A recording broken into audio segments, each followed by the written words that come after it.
সবসময় এভাবে রেখে তারপর চুলটা শুকাইতে হবে, বুঝাইতে পারছি?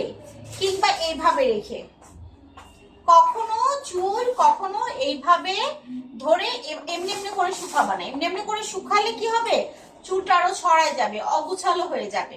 চুলটা সবসময় ফার্স্টের থেকে শুকাতে হবে এই যে এইভাবে।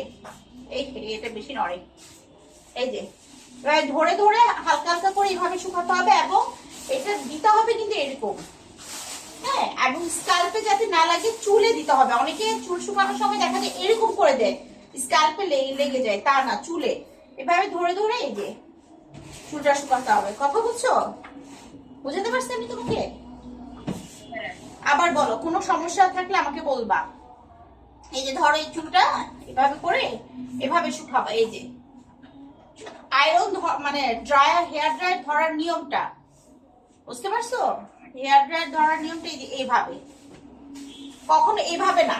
এভাবে হলে চুলটা ছড়ায় যাবে। রিবন্ডিং যখন করবা, হেয়ার স্পা যখন করবা, চুলটা আরো হজবরল হয়ে যাবে। বুঝাইতে পারছি? হ্যাঁ, যখন চুলটা উপর থেকে শুকাবা তখন এমনিতেই সুন্দর হয়ে শুকাই যাবে চুলটা। যখন এভাবে করে ধরে শুকাবা, এইভাবে করে ধরে শুকাবা, লম্বা চুল হলে এভাবে ড্রায়ারটা এভাবে নিবা, বুঝতে পারছো? তখন কিন্তু চুলটা সুন্দর হয়ে থাকবে, মনে হবে স্ট্রেইট এর মতো। তখন তোমার ওই হজবরল হয়ে যাবে না, বুঝতে পারছো? এই বেসিক কিছুগুলো আমি তোমাকে ভিডিওটা পাঠিয়ে দিব, সবগুলোর ভিডিও হচ্ছে তো না?